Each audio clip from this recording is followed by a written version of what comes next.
Welcome to Spiritual as Fuck. Spiritual as fuck. Where spirituality meets the real world. I'm Liz Volpe, serial entrepreneur, passionate changemaker, and intuitive.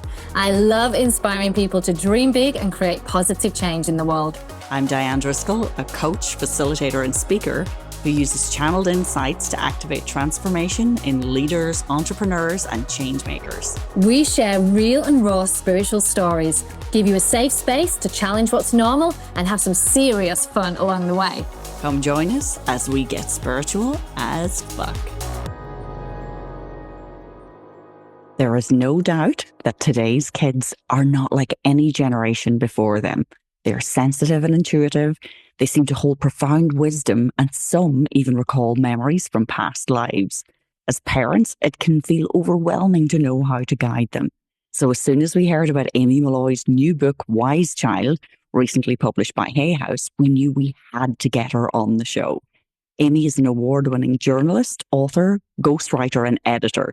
And today she shares her research and lived experience on past life parenting and generation reincarnation. This is the conversation every parent, carer, teacher, and curious soul needs to hear. Welcome back, everyone. As always, we always bring the best guests, but we're pretty excited about today's. Firstly, let's welcome Amy. Hi, Amy.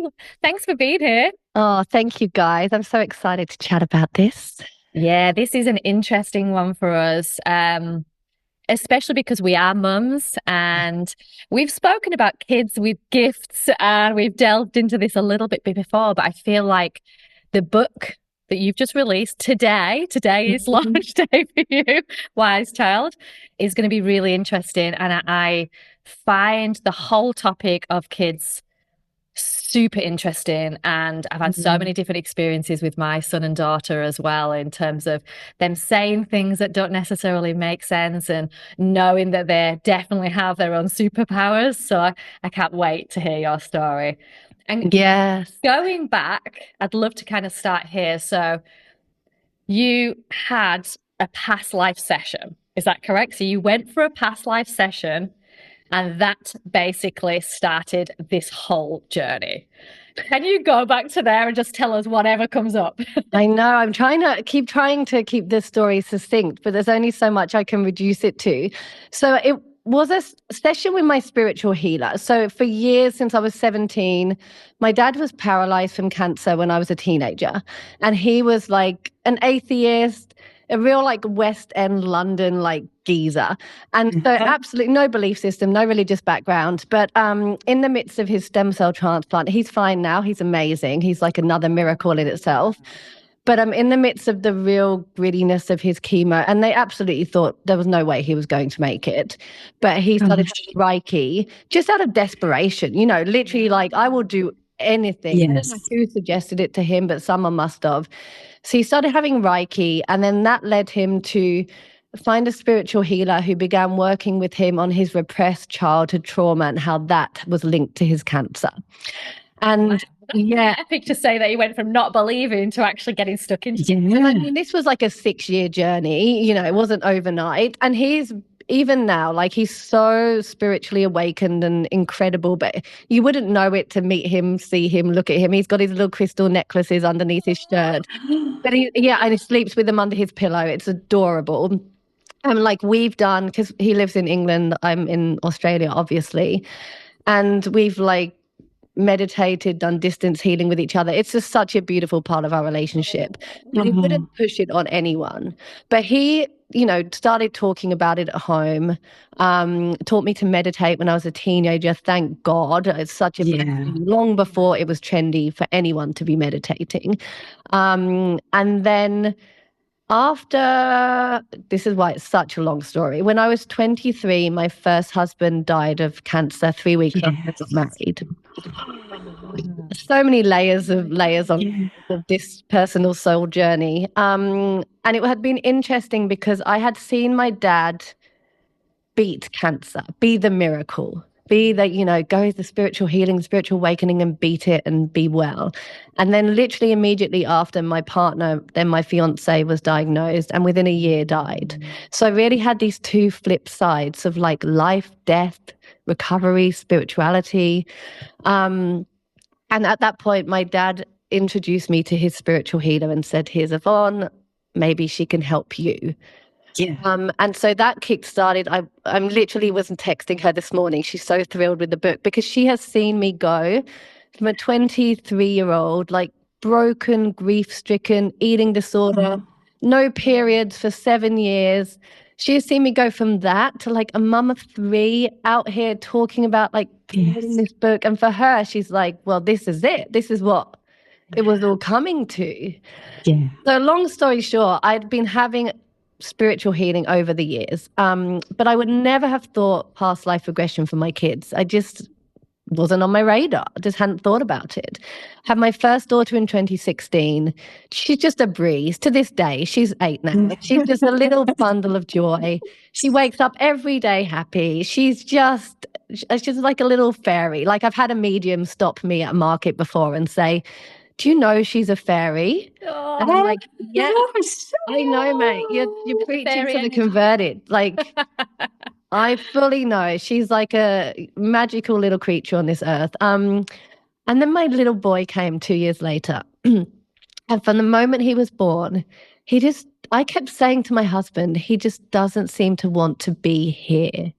And I didn't know what I meant, but I just kept saying it over and over again. I couldn't soothe him or settle him. He didn't want to sleep. He had this cough that every doctor was like, it's nothing. He's kept coughing all through the night and rashes. And it was like he just couldn't find safety in this world with our family. Nothing I would do would help. And I remember I flew back to England. He was about a year old. I flew back to England just to see my family with my kids. And I had a session booked with my healer, Yvonne. And I remember just sitting there crying, saying, I just don't know how to raise this kid. Like, I don't know what to do. And she said, let's go into the session, see what comes up. And at the end, she says, I need to tell you something. I need to tell you what I was shown. And she was shown a past life of his from hundreds and hundreds of years ago in an Arabic country. And he was a great healer, but he hadn't reincarnated for hundreds of years. And she said that's why he's finding it so jarring to be thrown into this life now in 2018. Yes. The noise, the people, the technology, and also because he was such a healer, he's so empathetic and sensitive that he's feeling everything. And also he's so used to giving that he is not able to take from you as his mum. He's not like realizing you're there to care for him because he's so used to giving, to healing other people. And in that session, she imagined placing him on my chest, wrapping us in white light and telling him, like, you are safe here. This is your mum. You are safe. And I tell you, like, I think a bit of me was like, what? This is a bit bonkers. But then from that day, he started sleeping through the night. He was settled. His rash went, his cough went.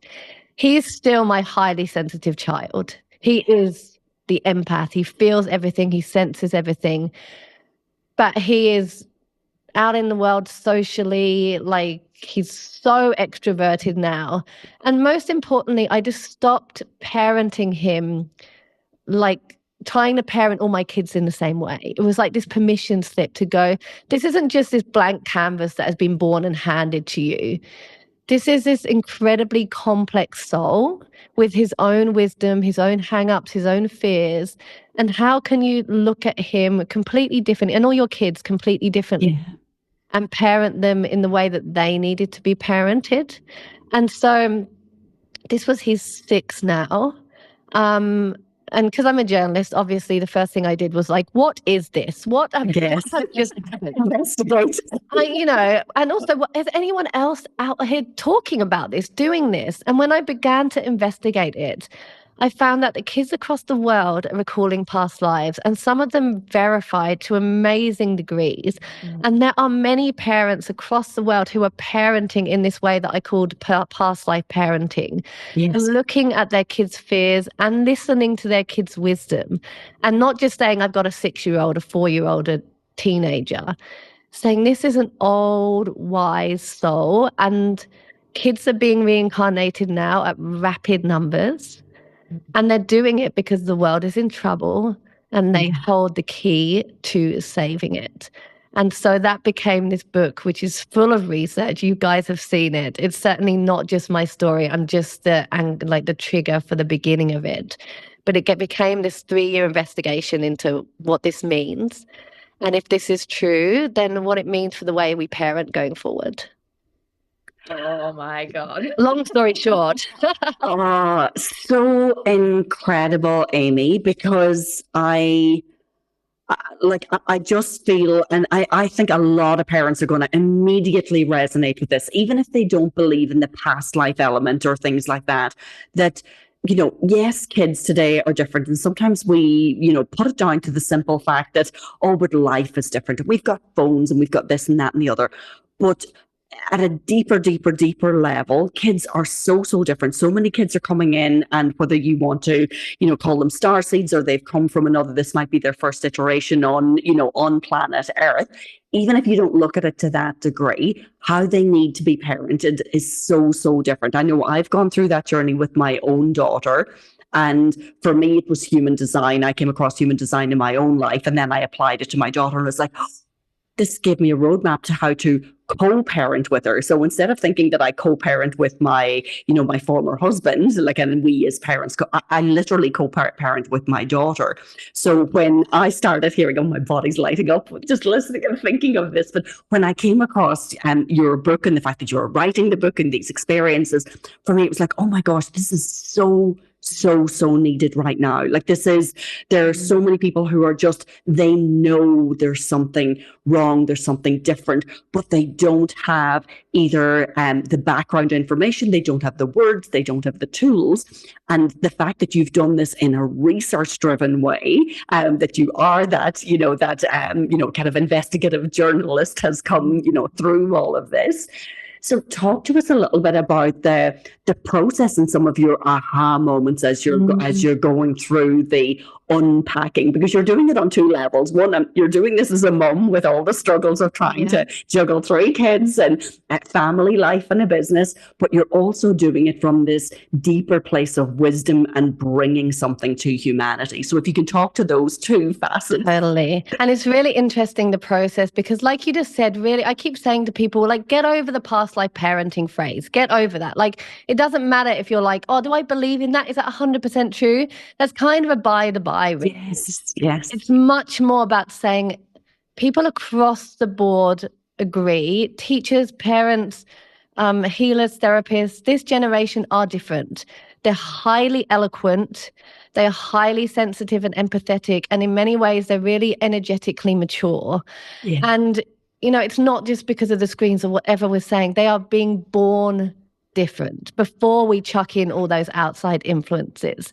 And every parent can say, oh my God, yeah. I've got a notes section on my phone, and I tell every parent to do it. Start a notes section of the amazing things your kids say, the things that make you, because it's so easy to forget amidst all their chatter about Pokemon or whatever they're into and all the whys. They come out, my daughter, she's 4 now, and she was born into lockdown. And I carried so much guilt for that. She was born into lockdown and race riots and everything else that was going on. And so much of me was like, what have I done? What have I born her into in this world? Yeah. And then when she was 3, she turned around to me and said, out of nowhere, Mummy, do you know I chose to be born during lockdown? And we didn't talk about it in our house. She's heard of it just wandering through the world, but we were quite closed in our house. Yeah. They're little, they don't need to know. She said, Mummy, do you know I chose to be born into lockdown, so you don't need to feel bad about it. And then in a different conversation about a year later, again out of nowhere, she said, I've been thinking about it. COVID? I said, yeah. She said, I think it happened. I think it was a really good thing for the world. I think every now and again these things need to happen. And it's those moments that you go, and it's incredibly easy to forget that our kids say that stuff to us, right? Yeah. It just goes out of our mind. And that's why I've got a note section on my phone of the things my kids say. My little boy, he talks to me about emotional regulation, and when he knew that I was doing it, he's 6 now, so he knows I've been, a bit overwhelmed with the publicity for the book and juggling parenting and all of the things. And he said, just remember there's a little person, there's a little person in your brain, and they can give you courage when you don't have enough courage. But the problem is sometimes that little person doesn't know whether they need to protect you or not. And he said, sometimes, the fire alarm goes off in your brain and you've only burnt toast, mummy. Oh And my gosh. and yeah, he's heard that somewhere. He's picked it up from somewhere. But he's embodied it. He is that little healer who, there's other issues he absolutely struggles with. But when it comes to emotions and tapping in and tuning in, that is his little superpower. Like if I'm upset or if me and my husband are trying to hide that we're having an argument, he knows he will not let you get away with anything. Yeah. Or he'll start coughing. His allergies will play up. And it's so interesting to have that tool as a parent that I'm not just like, what is he eaten too much dairy or whatever? And I normally go, actually, what's happening in our household? What's happening? Like, how am I feeling that he's picking up on? What are me and my husband doing that we're trying to hide from him? And looking at that practical side. And so, yeah, it's way beyond just past lives. Is my kid reincarnated? It's about going, no, these kids are different. You know it. If you're a parent, you know it. Yeah. We can't get around that. So how can we really listen to them and stop trying to shove them into this box of how we can make them conform? And so with the book, it was this process of even coming up with a title. Again, I've got my journalist hat on, my mum hat on, my healer hat on. I really wanted it to be a mainstream book. Yeah, it's published by Hay House, but I was like, this isn't just this niche little spiritual book. This is a mainstream book that every person, regardless of religion and belief system, needs to be dipping their toe into and starting to have a conversation. So I packaged the book in a way. We didn't call it Past Life Parenting. We called it Wise Child. I made it very clear. I don't care what your religious background is. You will get something from this book. And it's been really interesting to see the mainstream media pick it up. Yes. Even I think a year ago, they wouldn't. This book was meant to come out a year ago, speaking of divine timing. And I was in such a huff that it was postponed. I was like, oh, it was meant to be last March. I had all my life planned out around this, huffy me. But it could only have come out today. The Daily Mail ran a 4-page spread on it, and not a mad parenting trend story. Yes, they could have taken that angle, and that would have been when the world isn't ready for it. But now, legitimate. We want you, Amy, to write us 3,000 words and explain to us what you have experienced. Just a straight piece. Yeah. Because the world is ready and parents are struggling and kids are struggling. And we need a new way. And this is one of the tools, I hope, that will give us a new way of looking at all of this.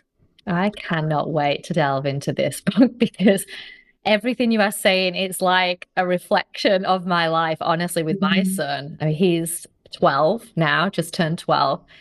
And the wisdom that he comes out with, even now, which I wondered whether he would start to lose it as he got ingrained out there in society. But I find that he is completely wise. From the minute he was born, we looked at him and like, wow, this little boy is so old. His soul has been here so many times before.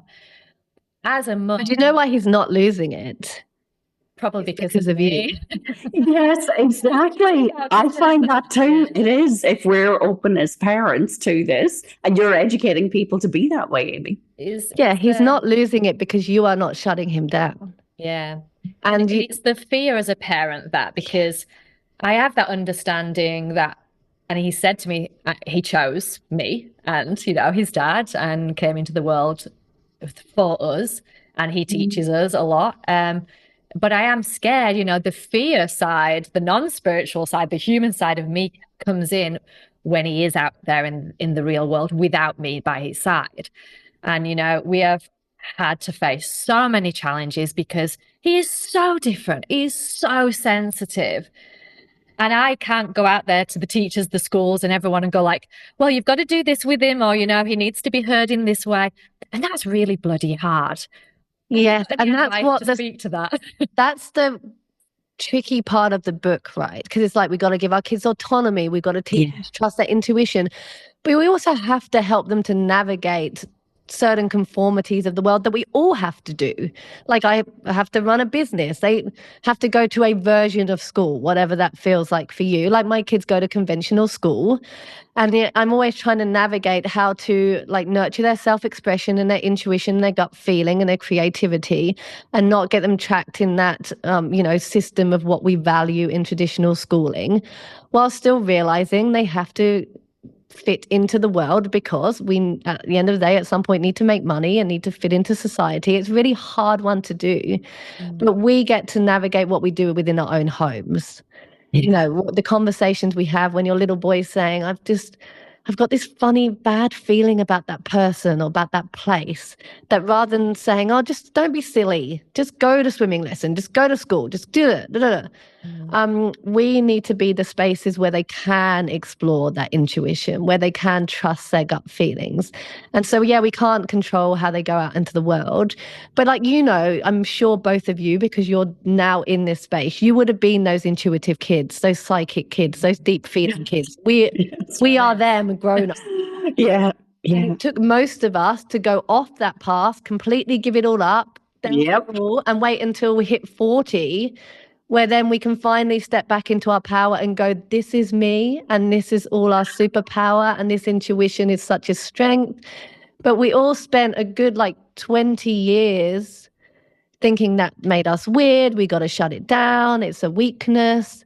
And what if we can help our kids to skip that step, to actually go from childhood to their 40s without having to spend so many years neglecting and negating and berating themselves? That's the gift I want to give my kids. Because imagine what we could have done with that time.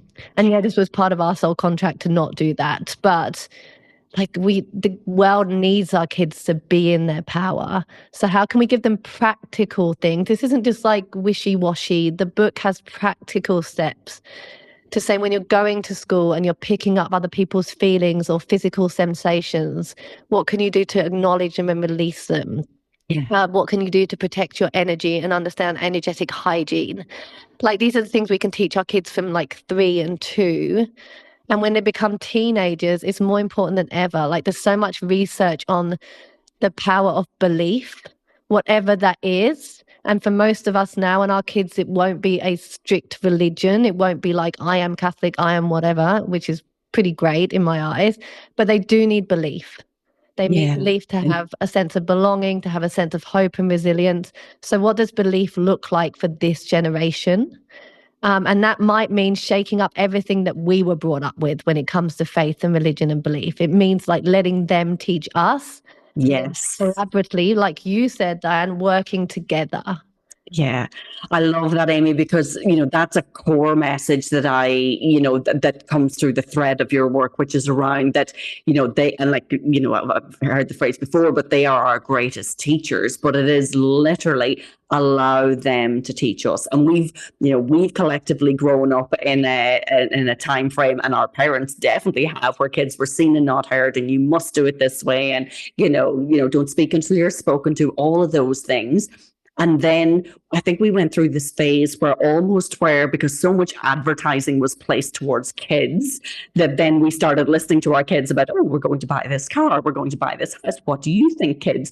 And it's like we kind of shifted too much to listening to what our kids were asking, but in the wrong way, about the wrong things. And now it's that wisdom, the wise child. The wisdom of our kids is what we need to spend time listening to, extracting and exploring and hypothesizing with them. Because I know my daughter as well, so she's just turned 15, and she blows me away every single day with how wise she is to things. But my conditioning, my inherent way that I was brought up, and this is absolutely no fault to my parents, because they were a product of their generations as well. But I went into this dismissive mode of I'm dismissing.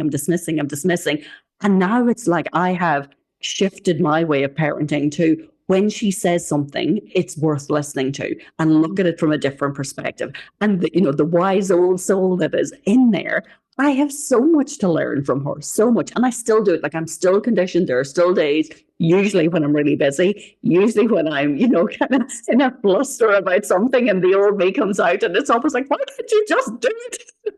Yes. Like we have that, but that's okay in terms of it's okay because that's the way we've been brought up. But so long as I always come back to, okay, when I let go of the frustrated energy, when I let go of the you must do your homework, the old school things, they're the most important things. Then that we come back to this place of being equals, having respect for each other, raising each other up. And you mentioned about practicality. Can you touch on some of the things that you have found, because I'm sure you had so much wisdom yourself to put into this book. How did you distill it down to say, okay, here are a handful of things that are really, really, really going to help parents and kids because they can have that conversation? What are some of the pearls of wisdom that you can share with us that might change the way we co-parent? Yeah, well, I think for me, the most impactful part of the book is actually the third section, which is reparenting yourself.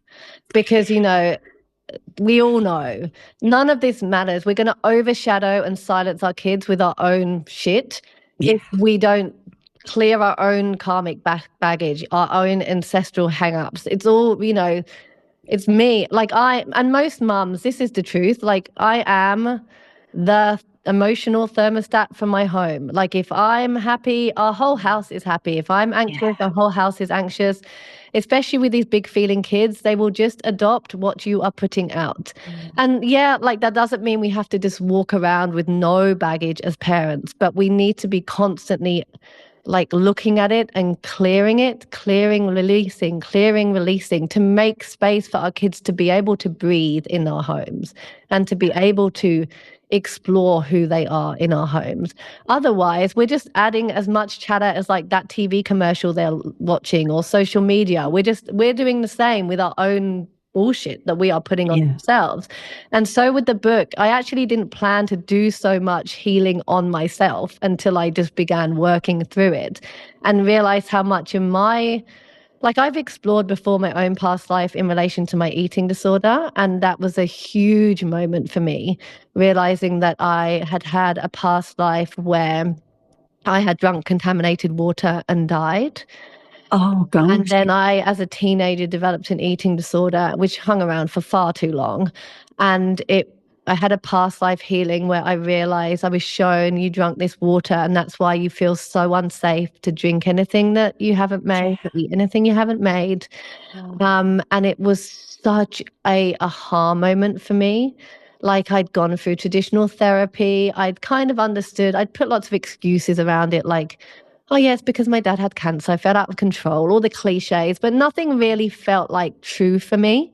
And don't you, when you hear, yeah. The relief of oh, that's it. Wow. And I began to say to myself, this was years before my experience with my son. I began to say when I felt scared, is this a real fear or is this an old memory? And that was enough when I was going to eat something or going to drink something. And it was really interesting. And in that life, I then discovered that my partner in that life, I'd only been young, 16, but I'd been betrothed to be married. And that person is my husband now in this life, my current husband. Oh, God. Yes. Stories. I know. I love them. And a really beautiful piece of, I'm going to say evidence because it felt like evidence to me. Yes. So when my first husband died, I had my last period on a day of his funeral. And then I didn't have a period for 7 years. I went through all the tests. We could say grief or whatever, but I went through all the medical tests. Nothing was wrong with me. And I felt like my body was just waiting for something. I just kept having this urge of we are just waiting. 7 years went by. I met my now husband. That week, my period came back. And it Holy shit. my body just exhale. Exhaled. Yeah. Oh my gosh. Oh, wow. And we are absolutely soulmates for all of our differences and Yeah. conflicts. That we are completely, and we went on to have our 3 kids now perfectly naturally. Like, I did not think that was possible. And these past life imprints and memories that we have, we need to clear ourselves as parents. So this book is very much like, don't chuck your kids into past life therapy. This is not the Yes. advice of the book. In fact, the experts say, do not do that. Spontaneous past life regression, where they just come out with things or they dream about things, that's fantastic. That's how we need to learn about them. But they do not need to go and be hypnotized or anything. Yeah. We can act as surrogates for our kids' healing. So everything I heal flows to them. Like, Yes. I've had incredibly releasing healings before, and my kids have been struggling emotionally for weeks. I've got, parents in the book whose kids would scream and scream and scream. One mum, her daughter could not wash her hair, like literally blue murder, screaming the house down, couldn't put her hair underwater, couldn't be submerged in water. And then her mum had a past life experience where she saw herself being drowned in the witch trials, the mum. She cleared this past life fear, this hurt. And from that day, her daughter had no issue with putting her head underwater again. So what Yeah. we heal, they feel.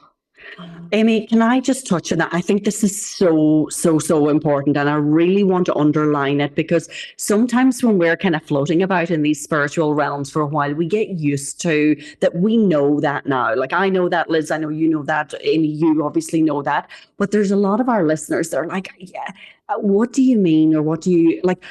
For me, and if I think of some of the guests that we've had on our show, like if I think of Claire Besley, who did, self-directed healing, it's like, if she doesn't do healing on the kids until you've done it on the parent first of all. So as parents, if you are not sure what to do for yourself, go get your healing, do your shadow work, do the internal work on yourself. If you're lashing out at your child, if you're getting frustrated, and believe me, I've been there. I've been like, the tipping point for me in my mental health journey, where I was lashing out at my daughter, at my husband at that point in time. That was on me. That was not on them. If I continued down that path, then God love my poor daughter. Like, I mean, who knows what she would have ended up at. But I had the awareness, that aha moment that I need to do something. And I haven't stopped since then. And it's not like I would need to be fixed. It's like I'm fascinated with how far I can take this to heal generational trauma, to be that, that circuit breaker. And it's like, for people listening, this is so, so, so important. And your book is almost like a guide and directions, a vehicle to be able to explore that further. And even if it's something that you're not quite sure about yet, knowing how you write, knowing how you relay information, I know that will plant a seed in so many people that it's like, it just will be that unraveling of, here's a whole journey of doesn't healing. need to be a big deal. I think this is one of the messages from the book. Yeah. It's always like, oh my God, I can't book into, what am I going to, I've got to go and do past life regression now. I've already got a million things to do. But I think laundries. Totally. One of the things I loved about the book, especially some of the healers I spoke to, is that they were like, healing happens in the most subtle moments. Like, we can literally clear past lives and heal generational trauma. Like, one of the mums in the book watching a Disney movie with her kids, and she just started sobbing watching this movie. And she said, I felt the healing happen. And I hadn't gone off to like do ashwagandha or like live in a yurt. Like, I was just watching a movie with my kids. But when those feelings come, like letting it flow. Yeah. Or like nature, I keep taught, like my husband's an environmental scientist and he's just very science minded. So it's hilarious that like he has me as a wife and has to have all these conversations. But we do meet in the middle in terms of like watching our kids and where they want to be. So my daughter, she was absolutely, I've been shown, had a past life where she was a pagan herbalist. And I was shown her walking through like the Irish countryside with fog, picking mushrooms to make into herbs, to tonics to help people to heal. All she wants to do is be outside. She just wants to be in a forest. She's in a little basket, wandering around in a forest. She's like, and even now she's getting slightly older. She just wants to self-express. So she's currently got one side of her head shaved. She's got pink hair. She goes into school the other day. She had a yoga bag filled with peacock feathers sticking out the top of the bag. I'm like, watching her wander off, and she's so safe and secure in that being her. Yeah. She is so, it doesn't even question, should I, shouldn't I? She's just like, here I am, and this feels safe and loving and secure to me to show up in the world as this. So it doesn't have to be like, I need to chuck my kids into this, or, find a healer, chuck my kids into a healer. It can just be like following the breadcrumbs of what is causing us to feel loving, what is causing us to feel fear. Shame is such a huge one as parents. Where is my shame really coming from? Is it just because I forgot to pack my kids' lunch? Or is it because ancestrally, through the women in my family, what are the females in your family carrying? For me, when I began to explore it, it was sexual shame. Through me, through my mum, through her mum, back to my great-grandma who had a war child baby and was sent away to give birth. And part of my soul contract, part of the reason I'm constantly writing about sex, even when I don't think I want to, is to break that curse, for want of a better word, to not carry this shame forward, because I don't want my kids, my daughters, to have this sexual shame that has run as a thread through my family. My mum couldn't clear it. Her mum couldn't clear it, but I can, or I can do the best I can. So it's like really investigating lightly and with curiosity. What am I feeling? And is it just about today, or is there an old story attached to it? Yeah. And we can do that without having to sign up for any big 10 sessions with a healer. We can do it in so many ways that I explore in the book. And I feel like the place we should all start is to probably read the book. Of course. It will commence. Amy, you use the term, which I just love, generation reincarnation. Is that right? Generation. Yes. Can you explain that to us? Because I know Diane and I speak a lot about this new wave of children coming through, and it does feel to me anyway like more and more children remember, they are coming back with the wisdom, but they do remember. What is your opinion after researching and going through your own experiences? Yes. My opinion is twofold. There does seem to be more kids who are reincarnating. There's a higher number of kids being reincarnated, and off-planetary too. This is the podcast to talk about it. I was literally talking to my healer yesterday, and she said, you probably won't want to say this publicly, but I'm getting a lot of kids who are remembering off-planet lives. Yes. I'm actually going to talk about that, because I do feel like that's Please do. Yeah. In the book. There's kids being reincarnated from different planets and bringing the wisdom from those planets to this one for a reason, because our planet needs change now. So it's that kids are remembering and being given a voice to remember. We aren't shutting them down in the way we did before. Yes. But it's happening more rapidly, and it's happening more off-planetary. And a lot of these kids are the highly empathetic ones.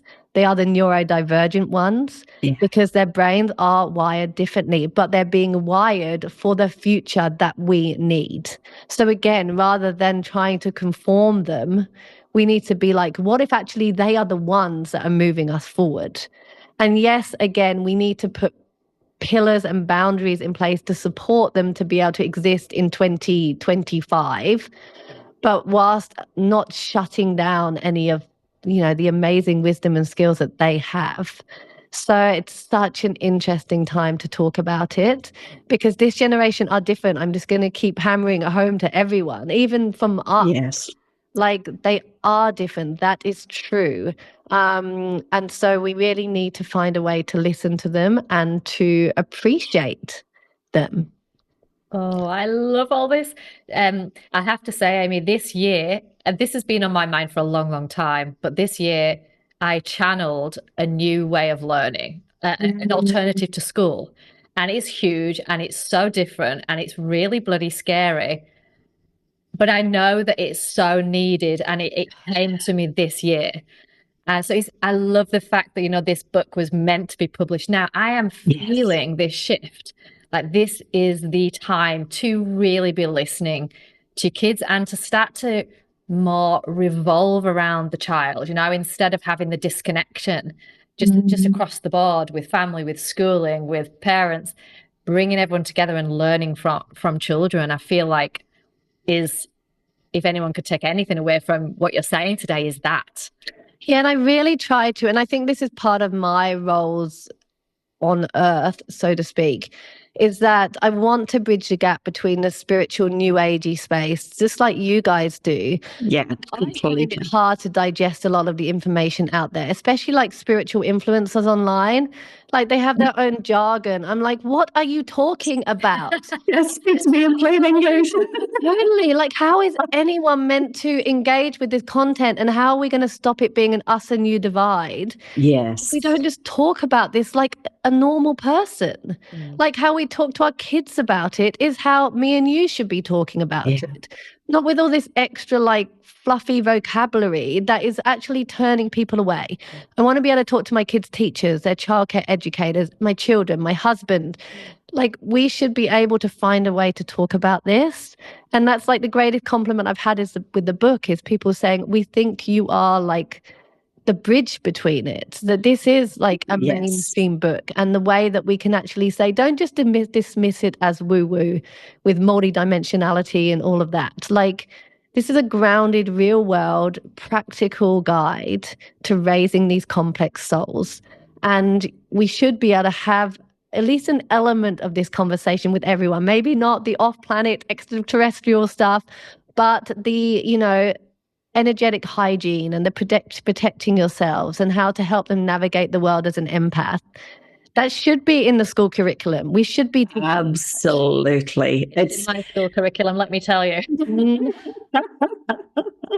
But I think that's like, so myself and Liz, because I've been privy to, some of the amazing work that Liz is doing in the background on this space because of, what she has been given this year. But I know that for me too, I look at my daughter's schooling. So she's 15, she's halfway through high school, has been through primary school here in Australia. But I look at how they, how kids are educated, and it's for this narrow band that, most of us probably fitted into when we were going to school. But now the majority of kids are outside of that band, yet we keep trying to force them back into this kind of absolute bland middle. And poor teachers are getting so frustrated because they're not able to educate in that way. They don't have the support tools, they don't have the systems, they don't even have the language to be able to support the kids who are going outside. So whether you believe they have been reincarnated from another dimension, another planet, but they are struggling to exist in the way that we exist. And if we keep, like, if they're here to change the world, like literally change humanity, and we keep trying to force them back into this narrow little band, and schooling is such a huge part of their life, then we are undoing the work that they are sent here to do. And if let's not forget, like, I love our teachers. They're incredible. Yes. But they have their own stuff. They have their own baggage. They are their own little like complex souls themselves, and they're trying to validate themselves in the system of schooling as teachers. Like I had a parent-teacher conference for my little boy a couple of weeks ago, and it was such an interesting experience. And thank goodness I've written this book. Thank goodness I'm even doing the publicity for this book right now, because it's so in the front of my mind. Because, he doesn't fit neatly into the schooling system. And so the teacher, she was amazing, but, she didn't have all great news for us. And there was, all of the, how can we get him to fit in conversations that happening. Many of those, let me tell So you. incredibly triggering as a parent. You just feel your own stuff go whoomp, like all of your own stuff comes floating in. And then at the end, it was such an interesting and healing experience. I really feel like I need to share it with you. She turned to me and said, I just don't know if he likes me. Yes. It was like this mask cracked of this teacher. And I was like, that is what we're talking about. Yeah. But you're hurting because you don't know if this little boy, because she was saying he's so lovely and kind, but you can't connect with him. And you're walking away from this with your own stuff of like, why can't I connect? And your own inadequacies and doubt. Because I said to him, like, you just need to find the thing.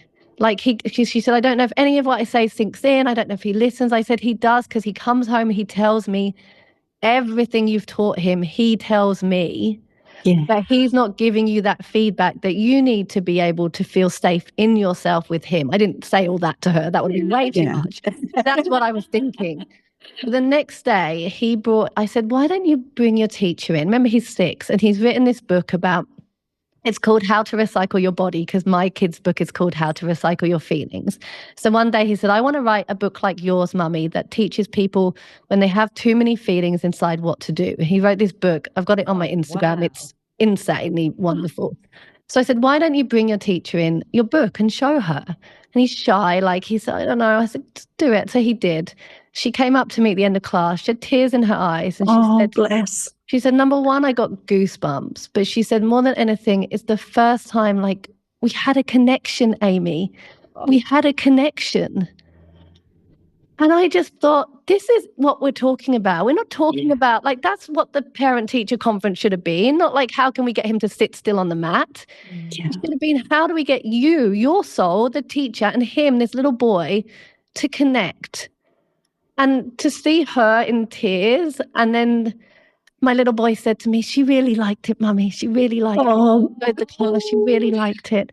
And it felt like just a cracking open. And that was because rather than going in like with my own guilt and shame and being all affronted and like, oh no, my little boy, like, what are you going to do for him? Like, we actually gave it space to look beyond like some ticks on a page, to be like, who are you, the teacher? What are you as a whole soul? Who is he, this little boy? Who is he? And how can we get you to connect in a way that's going to enable you to co-create this educational experience together? So it's like, I felt like it was a gift. It was only literally 2 weeks ago. And I was like, of course, this has happened now as I go into about this book. Of course, you have this story live right now to be able to. Of course, this sums it up perfectly. For teachers out there, it's so heart-wrenching for them that they're called to this line of work. They want to be there. Like, it is a true calling to be a teacher and to want to give and educate and guide these little souls through life. But their traditional ways are no longer working. And if they're looking at, we still need to keep fitting you into this box, that is soul destroying for them. It is soul destroying for the child. So your focus on just finding that little connection is so important. But I do want to tie it back to something that you'd said as well about, us as parents doing our own healing. If you are a teacher listening to this, the greatest gift you can give your classroom is to do your own work, to go and do your healing, to realize what comes up for you, and don't project that onto to little Billy in the classroom, to actually say, what is that telling me about me? Why am I getting upset about this? Why does it hurt me so much that I can't have this connection with this child? Because if you heal that, you bring that to every single child in your classroom, and in your life. And you'll have days where you absolutely bring all your stuff forward. Like you said. Absolutely. And even the next day, I still had a triggered moment where I was like, oh God, I'm going to have to tell my mum that my little boy isn't doing well at school. Like, that's my own, again, female intergenerational trauma flowing through to me because I don't feel like I'm good enough. Yeah. Like, it's never ending, the journey. But it's the releasing and the clearing, releasing and clearing that we need to keep doing, because stuff will keep coming up. I mean, that's part of our job as souls on this planet, is to clear and release. Yes. And so many of the reasons we come back with the same family members again and again is to continue to release and clear stuff from before. Yeah. So it's never about getting to that point of like perfect purity, or if we did, then we won't reincarnate anymore. And my little girl was saying to me yesterday, Oh, do you know? Well, I mean, she's constantly talking about life and death and rebirth. Long before I talked to her about this book, but she was saying, like, do you think we'll get to a point where we won't come back from the stars anymore? Because she always says you go up to the stars, you have a sleep in the stars, and then you get to choose whether to come back down. And I said, well, I think, do you know what? I think that when we've learned everything there is to learn, we probably won't need to come back down. I said, but you know what? I don't think I'm ready for that yet. I think I'm excited to keep learning. She said, you know what, Mummy? I think me too. I think I can't wait to keep learning and learning. And that's it, right? Like, it's not about putting more guilt and shame on us. It's like, oh God, now we're bringing all our past life baggage forward. It's about realizing this is all a learning experiment. And yeah, just keep releasing and clearing, and we'll be okay. Oh, the gifts of this interview, let me tell you. The parents are going to be like, oh my God, we've got to get hold of this book. It's amazing. I love that this is being spoken about right now. You know, even in the work that I do, I've suddenly seen over the last 12 months this big shift of teachers that are awakening.